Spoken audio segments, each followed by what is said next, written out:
ഇന്ത്യയിൽ മെഡിക്കൽ പഠനത്തിനുള്ള പ്രവേശന പരീക്ഷയാണല്ലോ നീറ്റ്. ലക്ഷക്കണക്കിന് വിദ്യാർത്ഥികൾ ഈ പരീക്ഷ എഴുതുന്നുണ്ട്. നാഷണൽ ടെസ്റ്റിംഗ് ഏജൻസിയാണ് ഈ പരീക്ഷ നടത്തുന്നത്. അടുത്തിടെ നടന്ന നീറ്റ് പരീക്ഷയിൽ വലിയ ക്രമക്കേടുകൾ നടന്നു. പരീക്ഷയുടെ ചോദ്യപേപ്പർ ചോർന്നു. ഇത് രാജ്യത്ത് വലിയ വിവാദമായി മാറി. ചോദ്യപേപ്പർ പലർക്കും പരീക്ഷയ്ക്ക് മുൻപ് തന്നെ ലഭിച്ചു. ഇതിലൂടെ പലരും അനധികൃതമായി ഉയർന്ന മാർക്ക് നേടി.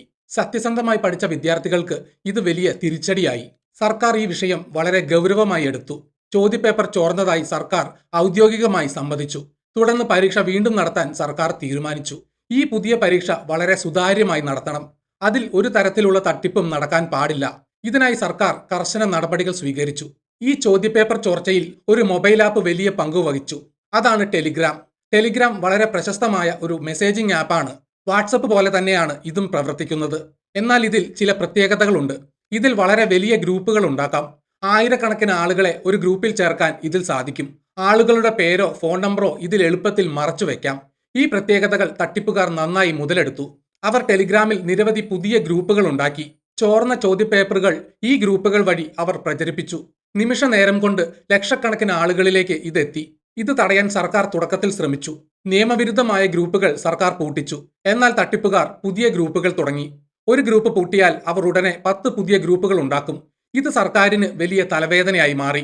ഓരോ ഗ്രൂപ്പായി പൂട്ടുക എന്നത് സർക്കാരിന് അസാധ്യമായി മാറി. അതുകൊണ്ട് സർക്കാർ ഒരു കടുത്ത തീരുമാനമെടുത്തു. പുതിയ നീറ്റ് പരീക്ഷ കഴിയുന്നതുവരെ ടെലിഗ്രാം പൂർണ്ണമായി നിരോധിക്കാൻ തീരുമാനിച്ചു. താൽക്കാലികമായി മാത്രമാണ് ഈ നിരോധനം ഏർപ്പെടുത്തിയത്. ജൂൺ 21 വരെയാണ് ഇന്ത്യയിൽ ടെലിഗ്രാം നിരോധിച്ചത്.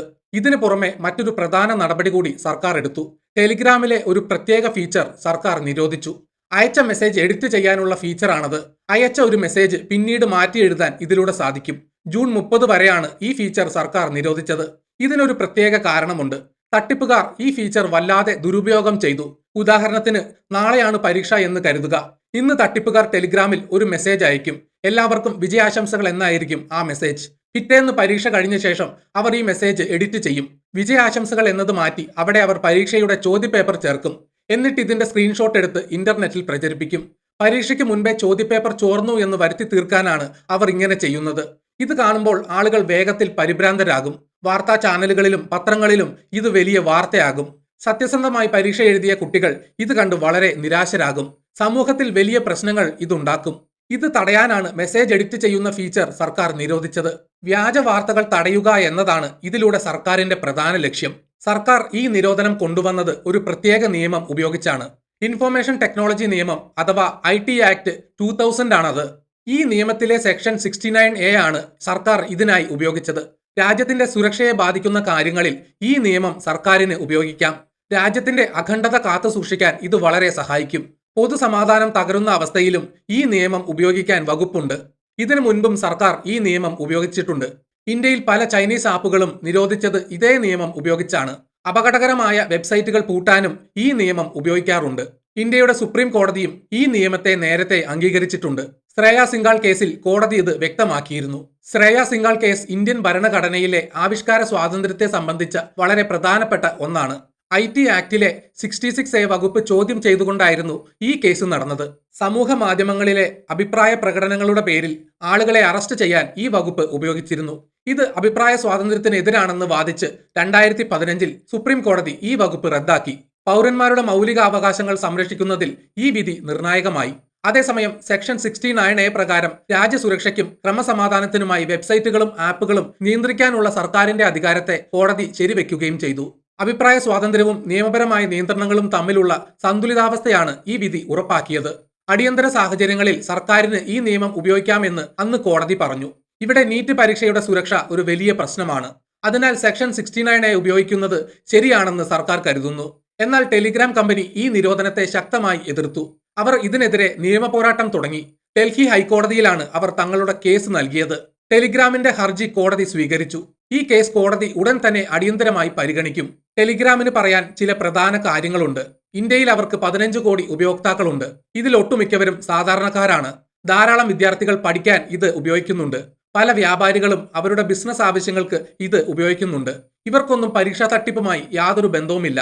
വളരെ ചെറിയ ഒരു സംഘം ആളുകൾ മാത്രമാണ് തട്ടിപ്പ് നടത്തിയത്. ആ ചെറിയ സംഘത്തിന്റെ പേരിൽ എല്ലാവരെയും എന്തിന് ശിക്ഷിക്കണം എന്ന് ടെലിഗ്രാം ചോദിക്കുന്നു. ഇത് തികഞ്ഞ അനീതിയാണെന്ന് അവർ കോടതിയിൽ വാദിക്കുന്നു. ഒരു ഗ്രാമത്തിൽ ഒരു കള്ളനുണ്ടെങ്കിൽ ഗ്രാമത്തെ മുഴുവൻ ശിക്ഷിക്കുന്നത് പോലെയാണിത്. ഇത് ഇന്ത്യൻ പൗരന്മാരുടെ അവകാശങ്ങളുടെ ലംഘനമാണ്. അഭിപ്രായ സ്വാതന്ത്ര്യം സംരക്ഷിക്കുന്ന ആർട്ടിക്കിൾ 19ന്റെ ലംഘനമാണിതെന്ന് അവർ പറയുന്നു. കൂടാതെ മറ്റൊരു പ്രധാന പ്രശ്നവും ടെലിഗ്രാം ഉന്നയിക്കുന്നു. നിരോധനം കൊണ്ടുവരുന്നതിന് മുൻപ് സർക്കാർ ശരിയായ നടപടിക്രമങ്ങൾ പാലിച്ചില്ല. കമ്പനിക്ക് അവർ യാതൊരു മുൻകൂർ നോട്ടീസും നൽകിയില്ല. പെട്ടെന്ന് ഒരു സുപ്രഭാതത്തിൽ ആപ്പ് മുഴുവനായി നിരോധിക്കുകയാണ് ചെയ്തത്. ഇത് നിയമപരമായി ശരിയല്ല എന്ന് ടെലിഗ്രാം കോടതിയിൽ വാദിക്കും.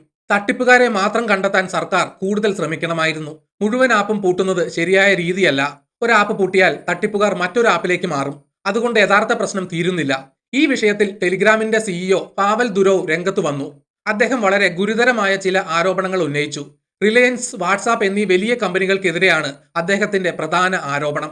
ടെലിഗ്രാമിനെ ഇന്ത്യയിൽ നിരോധിക്കാൻ ഈ കമ്പനികൾ സർക്കാരിൽ സമ്മർദ്ദം ചെലുത്തിയെന്ന് അദ്ദേഹം പറയുന്നു. ഇതിനായി അവർ രഹസ്യമായി പല ചരടുവലികളും നടത്തി. ടെലിഗ്രാം ഇന്ന് വലിയൊരു ശക്തിയായി വളരുകയാണ്. ഇത് വാട്സാപ്പിന് വലിയ ഭീഷണിയാണ് ഉണ്ടാക്കുന്നത്.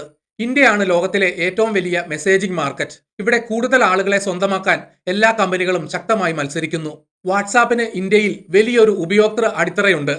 അവരുടെ ആപ്പ് ഉപയോഗിക്കാൻ സാധാരണക്കാർക്ക് വളരെ എളുപ്പമാണ്. അവർ UPI പേയ്മെന്റ് സൗകര്യങ്ങളും ഇപ്പോൾ നൽകുന്നുണ്ട്. എന്നാൽ ടെലിഗ്രാമിനും വലിയ പ്രത്യേകതകളുണ്ട്. അതിൽ വലിയ ഫയലുകൾ അയക്കാൻ എളുപ്പമാണ്. സിനിമകളും വീഡിയോകളും അതിൽ വേഗത്തിൽ അയക്കാം. വിദ്യാഭ്യാസ ആവശ്യങ്ങൾക്ക് കുട്ടികൾ കൂടുതലും ഉപയോഗിക്കുന്നത് ടെലിഗ്രാമാണ്. പല കോച്ചിംഗ് സെന്ററുകളും ഇത് സ്ഥിരമായി ഉപയോഗിക്കുന്നു. വാട്സാപ്പിൽ ഈ സൗകര്യങ്ങൾ വളരെ കുറവാണ്. അതുകൊണ്ട് ടെലിഗ്രാമിനെ ഇല്ലാതാക്കാൻ വാട്സാപ്പ് ശ്രമിക്കുന്നു എന്ന് പാവൽ ദുരോവ് ആരോപിക്കുന്നു. ഇതൊരു ബിസിനസ് തന്ത്രമാണെന്ന് അദ്ദേഹം വിശ്വസിക്കുന്നു. ടെലിഗ്രാം നിരോധിച്ചാൽ തട്ടിപ്പുകാർ വേഗം വാട്സാപ്പിലേക്ക് മാറും.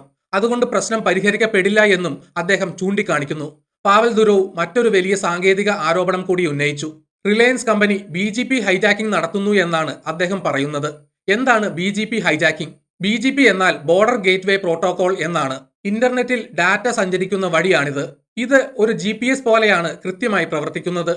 ഒരു സ്ഥലത്ത് നിന്ന് മറ്റൊരു സ്ഥലത്തേക്ക് ഡാറ്റ പോകുന്ന വഴി ഇത് കാണിച്ചു കൊടുക്കുന്നു. റിലയൻസ് ഈ വഴിയിൽ മനഃപൂർവ്വം വലിയ തടസ്സങ്ങൾ ഉണ്ടാക്കുന്നു എന്ന് ദുരോവ് ആരോപിക്കുന്നു. സാധാരണയായി ഉപയോക്താവിൽ നിന്ന് ഇന്റർനെറ്റ് സർവീസ് പ്രൊവൈഡർ വഴി ഡാറ്റ നേരിട്ട് ടെലിഗ്രാം സെർവറിലെത്തും. എന്നാൽ BGP ഹൈജാക്കിംഗ് നടക്കുമ്പോൾ ഡാറ്റ മറ്റൊരു വഴിയിലൂടെ സഞ്ചരിക്കും. വളഞ്ഞ വഴിയിലൂടെ ഡാറ്റ പോകുമ്പോൾ സമയം കൂടുതലെടുക്കും. ഇതിലൂടെ ഇന്റർനെറ്റ് വേഗത വളരെ കുറയും.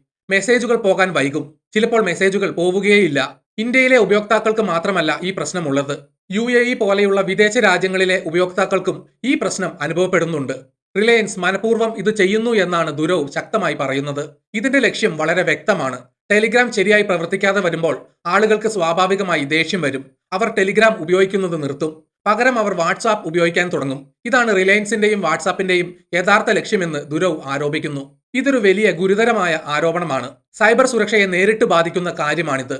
ഇന്റർനെറ്റ് നിയമങ്ങളുടെ വലിയ ലംഘനമാണിത്. ബിസിനസ് മത്സര നിയമങ്ങൾക്കും തികച്ചും എതിരാണിത്. റിലയൻസ് ഇന്ത്യയിലെ ഏറ്റവും വലിയ ഡിജിറ്റൽ കമ്പനിയാണ്. ജിയോ മൊബൈൽ സേവനം മാത്രമല്ല, മറ്റ് പല ഡിജിറ്റൽ സേവനങ്ങളും അവർ നൽകുന്നുണ്ട്. അതുകൊണ്ട് ടെലിഗ്രാം അവർക്കൊരു ഭീഷണിയാണ്. അവരെ ഇല്ലാതാക്കാൻ റിലയൻസ് ശ്രമിക്കുന്നു എന്നാണ് ടെലിഗ്രാം മേധാവി പറയുന്നത്. എന്നാൽ ഈ വലിയ ആരോപണങ്ങൾക്ക് വ്യക്തമായ തെളിവുകൾ അദ്ദേഹം ഇതുവരെ നൽകിയിട്ടില്ല. ഭാവിയിൽ അദ്ദേഹം തെളിവുകൾ ഹാജരാക്കിയേക്കാമെന്ന് കരുതുന്നു. ഈ വിഷയത്തിൽ ഇന്ത്യയിലെ രാഷ്ട്രീയ പാർട്ടികളും ശക്തമായി പ്രതികരിച്ചു. പ്രതിപക്ഷ പാർട്ടികൾ സർക്കാരിനെതിരെ രൂക്ഷമായ വിമർശനങ്ങൾ ഉന്നയിച്ചു. കോൺഗ്രസ് നേതാവ് മല്ലികാർജുൻ ഖാർഗെ സർക്കാരിനെ കുറ്റപ്പെടുത്തി സംസാരിച്ചു. ടെലിഗ്രാം നിരോധിച്ചത് വെറുമൊരു നാടകമാണെന്ന് അദ്ദേഹം പറഞ്ഞു. സർക്കാരിന്റെ യഥാർത്ഥ പരാജയം മറച്ചുവെക്കാനാണ് ഇത് ചെയ്യുന്നത്. പരീക്ഷകൾ ശരിയായി നടത്താൻ സർക്കാരിന് കഴിയുന്നില്ല. ചോദ്യപേപ്പർ ചോർച്ച തടയാൻ വിദ്യാഭ്യാസ വകുപ്പിന് കഴിഞ്ഞില്ല. പരീക്ഷാ നടത്തിപ്പിലെ ഈ വലിയ വീഴ്ചകൾ മറച്ചുവെക്കാൻ സർക്കാർ ശ്രമിക്കുന്നു. അതിനായി അവർ ടെലിഗ്രാമിനെ ബലിയാടാക്കുന്നു. ജനങ്ങളുടെ ശ്രദ്ധ തിരിച്ചുവിടാനാണ് ഈ പെട്ടെന്നുള്ള നിരോധനം. ആപ്പുകൾ നിരോധിക്കുന്നത് ഇതിനൊരു ശാശ്വതമായ പരിഹാരമല്ല. പരീക്ഷാ സംവിധാനം കൂടുതൽ ശക്തമാക്കുകയാണ് സർക്കാർ യഥാർത്ഥത്തിൽ ചെയ്യേണ്ടത്. സുരക്ഷാ ക്രമീകരണങ്ങൾ കർശനമാക്കണം. അല്ലാതെ കോടിക്കണക്കിന് ആളുകൾ ഉപയോഗിക്കുന്ന ഒരു ആപ്പ് നിരോധിക്കുന്നത് മണ്ടത്തരമാണ് എന്ന് പ്രതിപക്ഷം പറയുന്നു. ഇപ്പോൾ എല്ലാവരുടെയും ശ്രദ്ധ ഡൽഹി ഹൈക്കോടതിയിലാണ്. കോടതിയുടെ വരാനിരിക്കുന്ന വിധി വളരെ നിർണായകമായിരിക്കും. പല സുപ്രധാന ചോദ്യങ്ങൾക്കും കോടതി ഉത്തരം കണ്ടെത്തേണ്ടതുണ്ട്.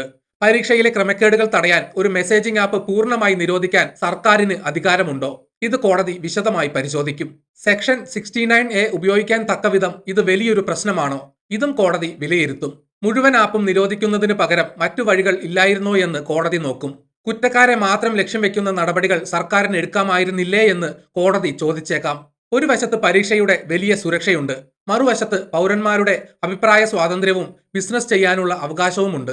ഇവ രണ്ടും തമ്മിൽ ഒരു സന്തുലിതാവസ്ഥ കോടതി ഉണ്ടാക്കേണ്ടതുണ്ട്. ഹൈക്കോടതിയുടെ വരാനിരിക്കുന്ന വിധി ഭാവിയിലും വലിയ സ്വാധീനം ചെലുത്തും. ഭാവിയിൽ വാട്സാപ്പ്, സിഗ്നൽ പോലെയുള്ള മറ്റ് ആപ്പുകൾക്കെതിരെ സർക്കാർ നടപടിയെടുക്കുമ്പോൾ ഈ വിധി ഒരു അടിസ്ഥാനമായി മാറും. വലിയ ഡിജിറ്റൽ പ്ലാറ്റ്ഫോമുകളുടെ ഉത്തരവാദിത്തം എന്താണെന്ന് ഇതിലൂടെ വ്യക്തമാകും. കൂടാതെ പാവൽ ദുരോവ് ഉന്നയിച്ച റിലയൻസ് വാട്സാപ്പ് ആരോപണങ്ങളിൽ അന്വേഷണം നടക്കുമോ എന്നും കണ്ടറിയണം. ഇന്ത്യയിലെ ഡിജിറ്റൽ ലോകത്തെ സംബന്ധിച്ച് ഇതൊരു വലിയ വഴിത്തിരിവാണ്. സത്യം എന്താണെന്ന് കോടതിയിലൂടെ പുറത്തുവരുമെന്ന് ജനങ്ങൾ പ്രതീക്ഷിക്കുന്നു. ഈ കേസിന്റെ വിധി വരും ദിവസങ്ങളിൽ ഇന്ത്യൻ IT മേഖലയിൽ വലിയ മാറ്റങ്ങൾ കൊണ്ടുവരും. നീറ്റ് പരീക്ഷ എഴുതിയ വിദ്യാർത്ഥികളും കോടതി വിധിക്കായി കാത്തിരിക്കുകയാണ്. നീതി നടപ്പിലാകുമെന്നാണ് ഏവരുടെയും പ്രതീക്ഷ. വീഡിയോ കണ്ട എല്ലാവർക്കും നന്ദി.